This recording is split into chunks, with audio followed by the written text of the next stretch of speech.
सो hey everyone, कैसे हो सारे। स्वागत है आप सभी का अपनी फ्रंट एंड फायर सीरीज के डे 12 में। अच्छा एक बात बताओ, MS धोनी मूवी किस किसने देखी है? और उसमें एक लाइन आपने सुनी होगी, अरे वो रणजी ट्रॉफी में खेलने जाओगे ना तो वहां पर सिलेक्टर्स आ रहे हैं, वो अपनी नेशनल टीम के लिए प्लेयर्स को सिलेक्ट करने वाले हैं।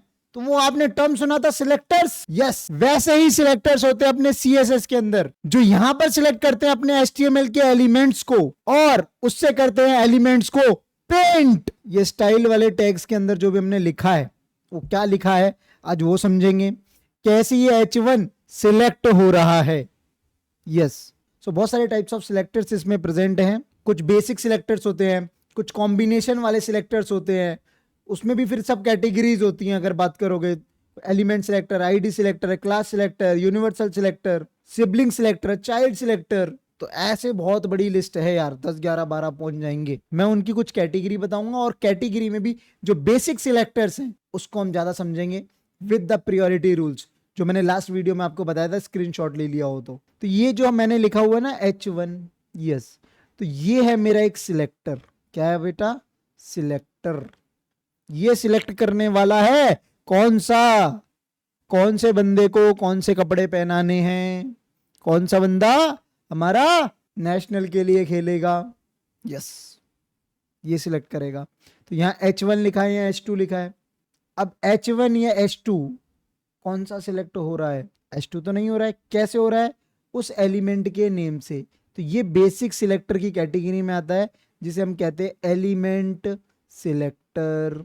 फिर ये क्या है? ये मैंने आपको बताई थी, ये है प्रॉपर्टी। CSS की इसको प्रॉपर्टी बोलते हैं, जो भी हम अप्लाई करने वाले हैं by the help of value. एक हम वैल्यू प्रोवाइड करते हैं, तो ये हमेशा आपको कॉलन में मिलेगी, P:V एंड सेमी कॉलन।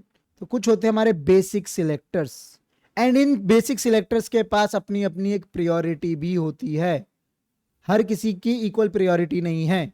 कोई भी इस दुनिया में आया है, सारे अंबानी नहीं है। कोई अमीर है, कोई गरीब है और कोई अंबानी है। ओके, सो थोड़ा सा हैंड्स ऑन करते हैं, फिर उसके बाद नोट्स बनाएंगे क्रेजी वाले। ओके, जिससे आपकी यूं चुटकियों में प्रायोरिटी सेट हो जाएगी, दिमाग में भी और हाथों में भी। चलें फिर, लेट्स गो। से हम लिखेंगे H1, ओके, हेडिंग 1, ठीक है, पैराग्राफ 1। और कुछ होता है? बताओ बताओ। एक और होता है ना, H2, हेडिंग 2। नीचे आउटपुट तो दिख ही रहा होगा, बताने की जरूरत तो है नहीं। कहां पर है ये? अपने ऑनलाइन कंपाइलर पे जाकर आप देख लेना, फ्रंट एंड कंपाइलर। ना एग्जीक्यूट का चक्कर, ना लाइव का चक्कर, ओके, ना ही बॉयलर प्लेट कोड का चक्कर। देखो सिंपल, जो भी टैग यूज करना है बॉडी के अंदर वही लिखो बस। अब इसको सिलेक्ट कैसे करना है एक हम बता चुके हैं आपको। ये जो भी एलिमेंट का नेम लिखा हुआ है इसको टाइप सिलेक्टर भी कहते हैं और एलिमेंट सिलेक्टर भी कहते हैं। यहां पर आपको मिल जाएगा, ये देखो, टाइप सिलेक्टर। नोट्स में, ये नोट्स मैंने पहले ही आपको शेयर कर दिए थे 8 दिन के बीच में, है ना। तो ये जो टाइप सिलेक्टर है ये क्या है? Target all the instances of specific HTML tag. जितने भी HTML टैग्स यूज हुए उन सभी को टारगेट करेगा। लाइक अगर मैंने 2 हेडिंग बनाई है, ओके, अब मैं यहाँ लिख रहा हूँ H1 एंड इसमें लिख रहा हूँ कलर पर्पल। ये लो जी, कलर क्या हो जाएगा? पर्पल हो जाएगा। मतलब कि जितनी भी जगह H1 यूज हुआ होगा उन सबको ये कर लेगा टारगेट, और सभी में कलर कौन सा फिल कर देगा? पर्पल। क्या चीज क्लियर है? अब मैं चाहता हूं कि ना सभी हेडिंग्स, मतलब H1 हो या H2 हो, सभी हेडिंग्स मेरी क्या हो जाएं? रेड हो जाएं, या सभी का साइज बढ़ जाए। ओके, कैसे करूंगा? तो इसके लिए एक और टाइप का सिलेक्टर होता है जो कॉमन सिलेक्टर भी बोलते हैं, जो एक कैटेगरी बनाता है। यस, एक कैटेगरी, क्लास। यस, क्लास सुना होगा आपने, जावा में पढ़ा होगा या C++ में, ऊप्स में। C for class, C for category. Yes, तो ये कैटेगरी बताता है। हाँ, ये H1 की हेडिंग्स की सारी कैटेगरीज हैं। इसके लिए हम क्या करते हैं? यूज एक एट्रीब्यूट डालते हैं यहाँ पर, that is class attribute. Class equals to, अब क्लास हमें पता है जितनी भी कैटेगरी होंगी उन सब में एक क्लास, एक कैटेगरी कॉमन होगी। मतलब हम बोल रहे हैं कार, तो कार एक कॉमन कैटेगरी है। सभी कारों के पास 4 व्हील्स होंगे, एक स्टेयरिंग होगी, राइट। 2 व्हील्स होंगे नहीं। बाइक, अगर बाइक एक कैटेगरी है तो उसके पास 2 व्हील्स होंगे, तो एक कॉमन कैटेगरी होती है। कॉमन लिख देंगे क्योंकि ये तो कॉमन होने वाला है। अब इसको सिलेक्ट कैसे करेंगे? सिलेक्ट किया जाएगा डॉट से, डॉट और उस क्लास का नाम लिख दो, कॉमन। इसके बाद बॉडी ओपन क्लोज तो होगी होगी। इसके अंदर अब आप कुछ भी कर सकते हो। लेट्स सपोज मैंने लिख दिया बैकग्राउंड कॉलन ब्लैक, ये देखो इस पे ब्लैक हो गया। अगर यही सेम क्योंकि देखो H2 पे भी लगानी है मेरे को, बाकी H1 पे भी। अब इसमें देखो यहाँ पे क्या हुआ, जिस एट्रीब्यूट पे जहां पे भी मैंने क्लास मेंशन करी है H1 के साथ, उसी H1 पे लगाए, हेडिंग 1 पे लगाए।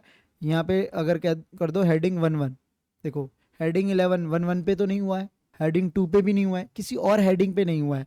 इस H1 से क्या है, सभी H1 वाले एलिमेंट्स पे हो रहा था। क्या ये चीज क्लियर है?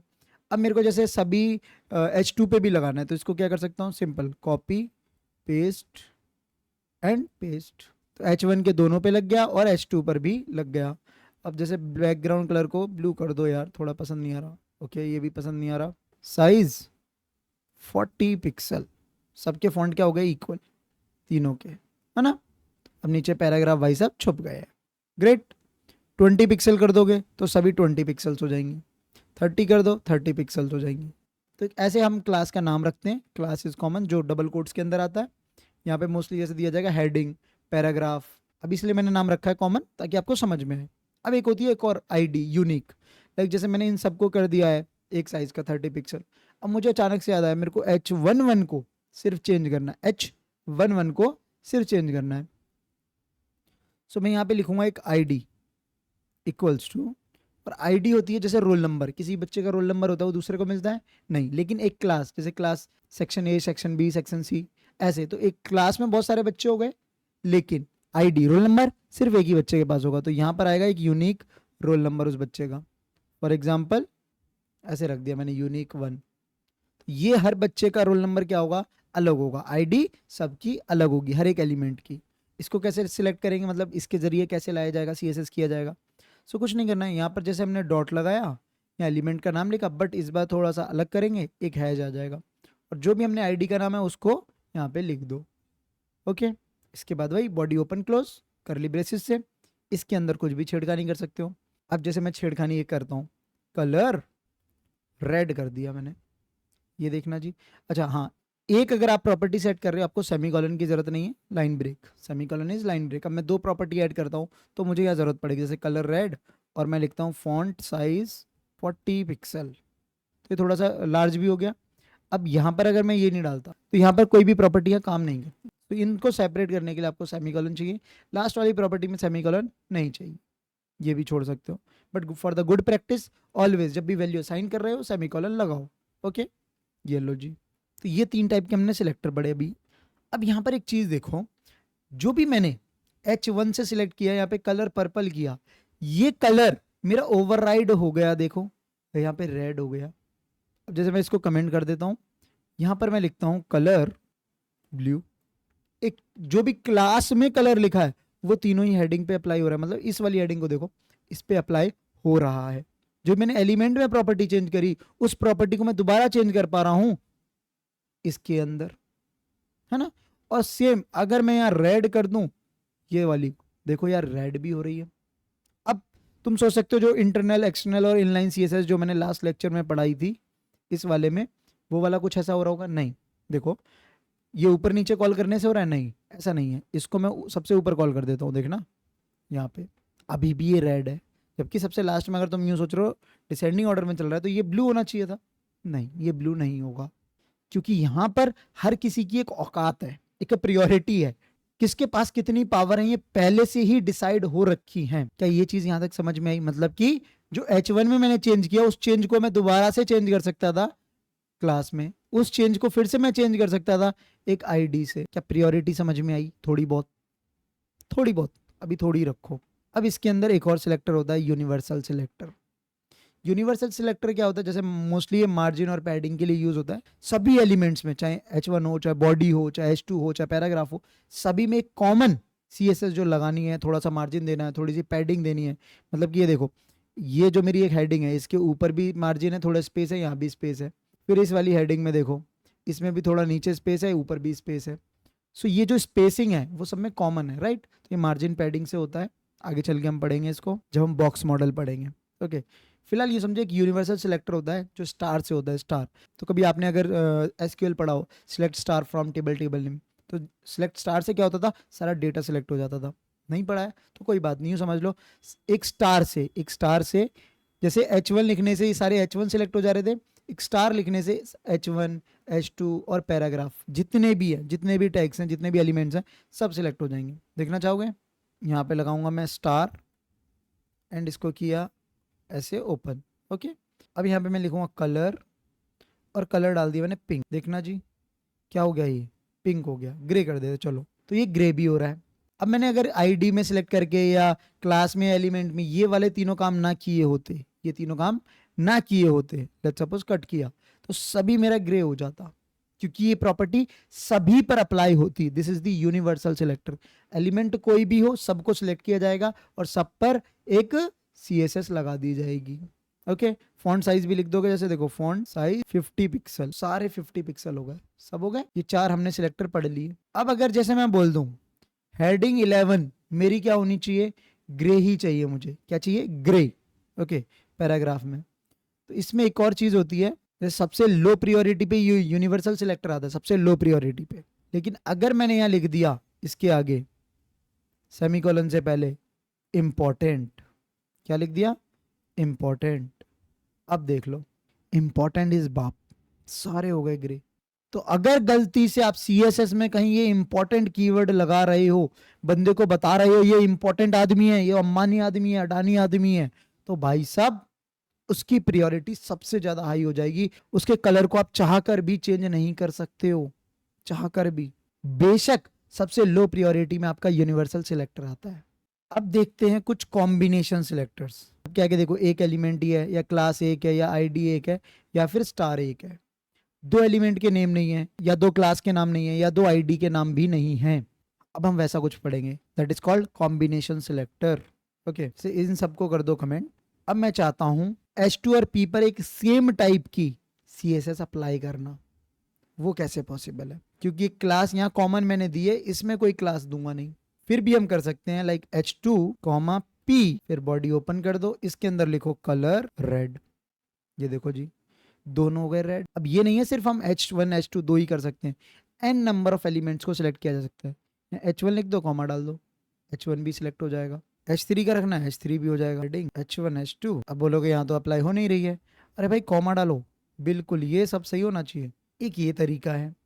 एक और तरीका है, अब जैसे ये पैराग्राफ और हेडिंग 3 एक डिव सेक्शन में होता, लेट्स सपोज डिव, और डिव के अंदर है ना, यहाँ पे हम नेस्टिंग एलिमेंट्स भी कहते हैं, नेस्टिंग सिलेक्टर भी कहते हैं, और वरना कॉम्बिनेशन ही है।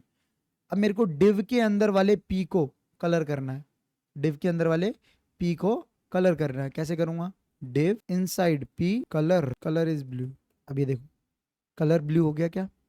ऐसे आप टेबल के लिए या लिस्ट ऑफ द आइटम्स के लिए भी आप इसको अप्लाई कर सकते हो, कि लिस्ट के अंदर आइटम होता है UL अंडर LI, तो वो भी आप यहाँ पे ट्राई कर सकते हो।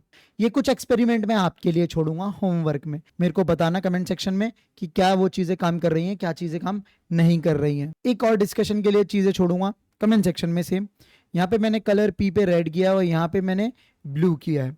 अब यहाँ देखना, ये ब्लू हो जा रहा है, क्यों हो जा रहा है भाई ये ब्लू? ये रेड क्यों नहीं हो रहा है? Big question mark. सोचना, कमेंट सेक्शन में बताना, डिस्कॉर्ड में बताना, एक दूसरे से डिस्कस करना, फिर बाद में मैं बताऊंगा। एंड कुछ और लिस्ट ऑफ सिलेक्टर्स मैं आपको बताता हूँ। जैसे यूनिवर्सल हमने पढ़ा, टाइप सिलेक्टर पढ़ लिया, क्लास सिलेक्टर पढ़ लिया, आईडी सिलेक्टर पढ़ लिया, एट्रीब्यूट सिलेक्टर भी होता है, ये भी ट्राई करना। सूडो क्लास भी होता है, सूडो एलिमेंट भी होता है, बहुत सारे होते हैं, बट मैंने कुछ जो मोस्टली यूज होते हैं उनकी लिस्ट ऑफ बना ली है। जो लास्ट में हमने देखा था कुछ कॉम्बिनेशन सिलेक्टर, एक डिसेंडेंट सिलेक्टर होता है, एक चाइल्ड सिलेक्टर होता है जो हमने अभी किया डिव और P वाला, है ना। ऐसे ये मोस्टली लिस्ट ऑफ आइटम या टेबल्स के अंदर यूज होता है। एक एडजेसेंट सिबलिंग वाला भी यूज होता है, प्लस वाला, ये लगा के देखना। एडजेसेंट सिबलिंग क्या होता है वो यहाँ पर लिखा हुआ है, element immediately following H1 element. एक जनरल सिबलिंग सिलेक्टर होता है। तो इन तीनों को, एक और ये 2 को आप ट्राई करोगे और मुझे बताओगे मजा आया कि नहीं आया, फायर आई कि नहीं आई। ओके, नाउ अब बात कर लेते हैं प्रायोरिटी की थोड़ी सी। वैसे तो यहाँ पर है, एक शॉर्ट फॉर्म में रियल लाइफ एग्जांपल से बताता हूँ जो आप कभी नहीं भूलोगे। सो अभी हम बात कर रहे हैं प्रायोरिटी। प्रायोरिटी बोले तो अंबानी कौन है भाई, अडानी कौन है भाई, और अंबानी अडानी की वैल्यू क्या है भाई। हाँ जी, तो इंपॉर्टेंट आदमी सबसे ऊपर होते हैं, ये याद रखना। और एक मैंने आपको बताया भी था इसके अंदर एक कीवर्ड, ये वाला इंपॉर्टेंट। किसी भी प्रॉपर्टी के आगे लगा दो, उसकी क्या प्रायोरिटी है क्या नहीं है कोई फर्क नहीं पड़ता है, वो इंपॉर्टेंट आदमी हो जाएगा, अब उसी की चलेगी। What my point? सो अब एक ऑर्डर लिख लो फटाफट से। प्रियोरिटी ऑर्डर में सबसे लो क्लास कौन होता है पता है? Universal selector. बोले तो ये इनके पास है 0 रुपया, ये है जनरल वाले लोग। तो जनरल में सफर करते हैं ना ट्रेन में, उनका क्या हाल होता है पता है ना? इससे ऊपर आते हैं एलिमेंट सिलेक्टर, जिनको उनके चेहरे से पहचाना जाता है, H1, H2, P, table, element selector. इनकी होती है 1 रुपए वैल्यू। ओके, थोड़े जनरल सिलेक्टर से ऊपर होती है प्रायोरिटी।